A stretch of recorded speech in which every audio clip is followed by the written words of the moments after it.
복음이라는 것이 무엇입니까? 이 복음은 믿는 모든 자에게 영원한 생명을 주시는 하나님의 은혜의 소식을 말하는 것이지요. 그러기에 복음은 좋은 소식입니다.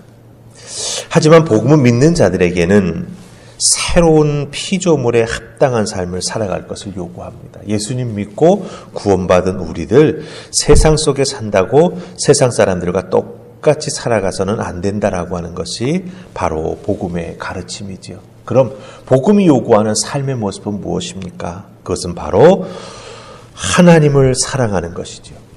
이웃을 사랑하는 것입니다.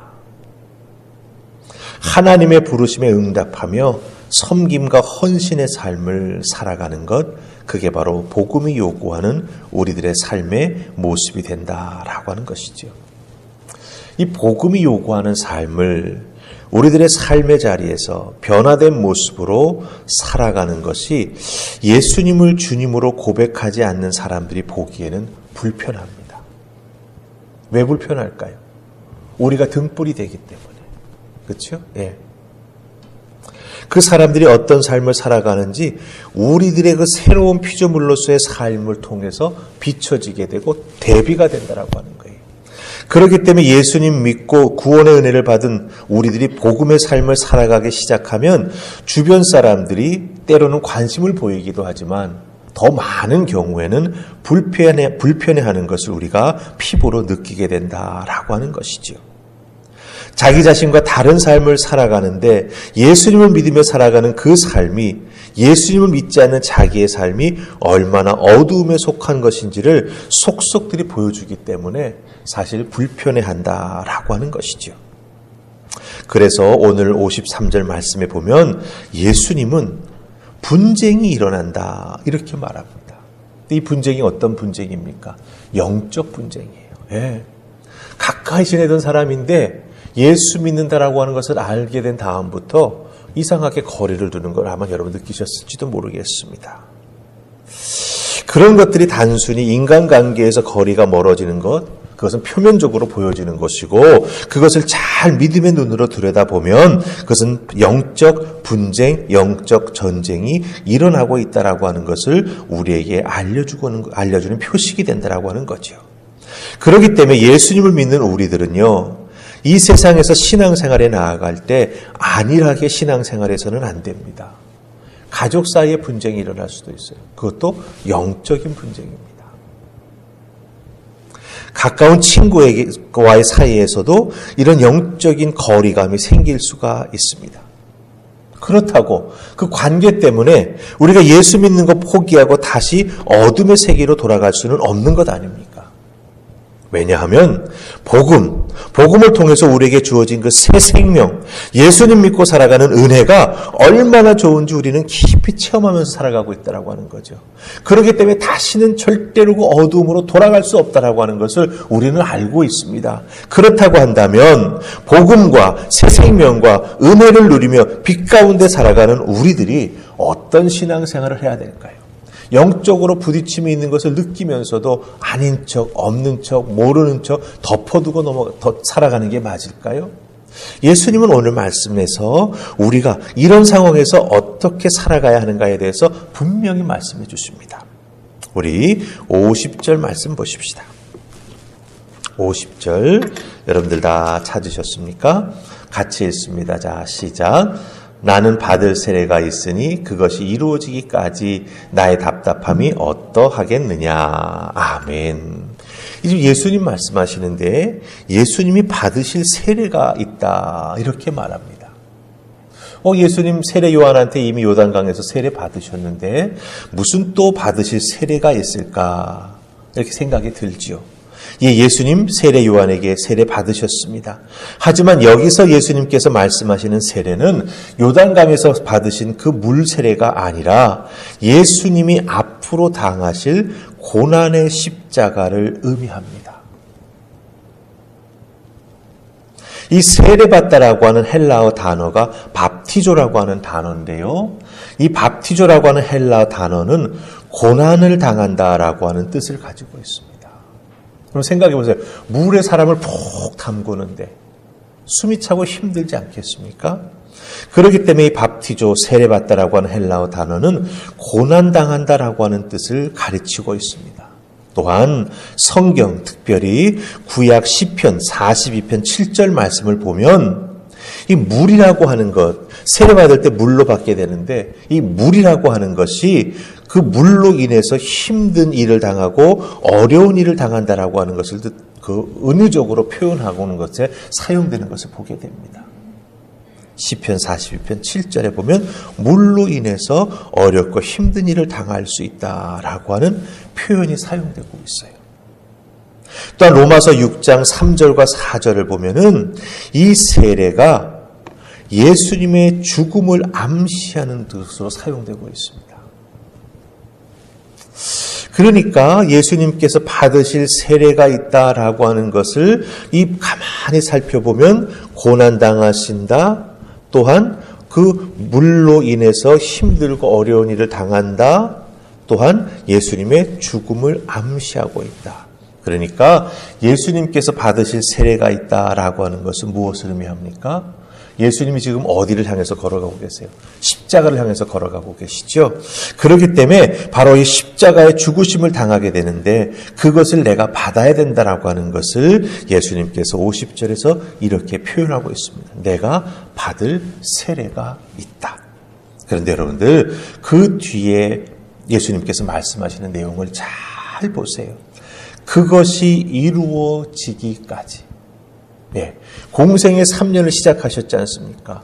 그 3년 그 세례를 받기 위해서 예수님께서 하루하루 가르치시고 치유하시고 때로는 예수님 가르치신 것 때문에 때로는 예수님 기적을 베풀어 주신 것 때문에 이 많은 사람들로부터 공격당하지 않습니까?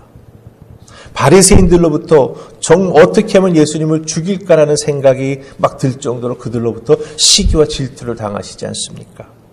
이런 것들을 예수님 다 받으시면서 그 세례가 이루어지기까지 예수님께서 묵묵히 그 길을 걸어가시는데 걸어가시는 심정이 어떻다라고 말하고 있죠? 답답하다고 말하고 있어요. 답답하다. 여기서 이 답답하다라고 하는 의미가 무엇을 의미하냐 하면은 꼭 붙잡고 있다라고 하는 뜻이에요. 꼭 붙잡고 있다. 그러니까 예수님의 이 십자가의 죽으심의 이 사명, 하나님께서 허락해 주신 이 고난의 길이 예수님을 꼭 붙잡고 있어가지고 예수님이 사명감을 많이 느끼시는 거예요. 그것 때문에 때로는 무거움을 느끼시기도 하고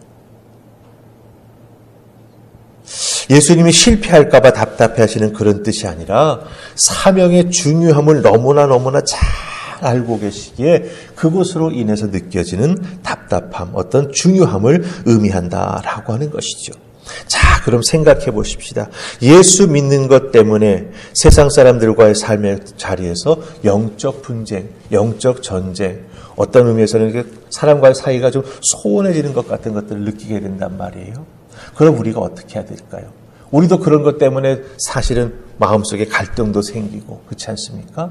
문자 그대로 답답함도 우리가 갖게 되죠. 참 좋은 사람인데 예수 믿는다라고 하는 것을 알게 된 다음부터 나라에서 살짝 멀어지네.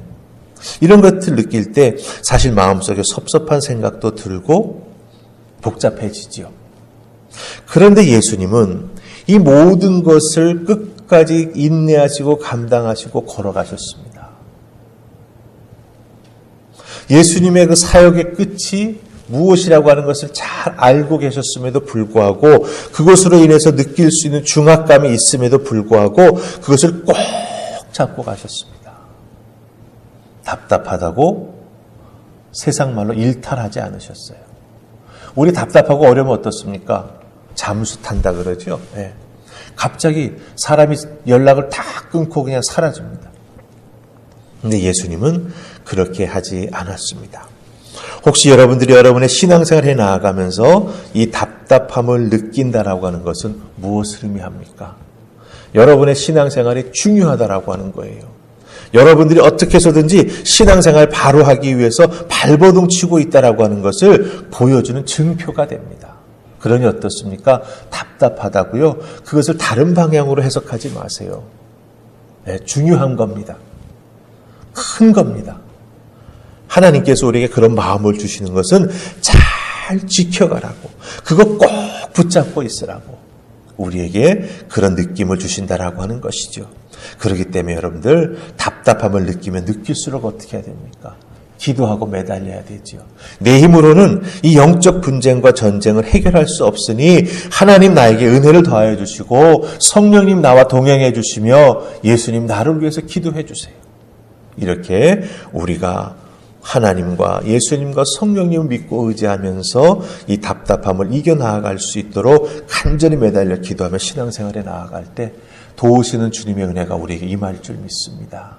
답답함을 넘어서서 분명 기쁨과 환희와 그래 내가 잘 견디어냈어라고 하는 분명한 깨달음을 주시는 그 포인트가 우리에게 주어진다라고 하는 것이죠. 그때까지 여러분 답답할 때마다 더욱더 주님을 찾으시면서 꼭 믿음 붙잡아 나아가시면서 맡겨주신 사명 잘 감당해 나아가는 여러분들 다 되실 수 있기를 주님의 이름으로 축복합니다. 아멘. 우리 기도하십시다. 주님 고맙습니다. 오늘 주신 말씀 속에서 예수님도 그 십자가의 사명 감당하기 위해서 한 걸음 한 걸음 걸어가시는 그 길이 쉽지 않으셨구나라고 하는 것을 우리가 발견합니다. 하나님의 아들이니 메시아니 쉽게 갈 수 있었겠다 생각하지만 걸어가신 그 길 한 발자국 한 발자국이 가시밭길이었음을 우리는 잘 알고 있습니다. 잊지 말게 하옵소서.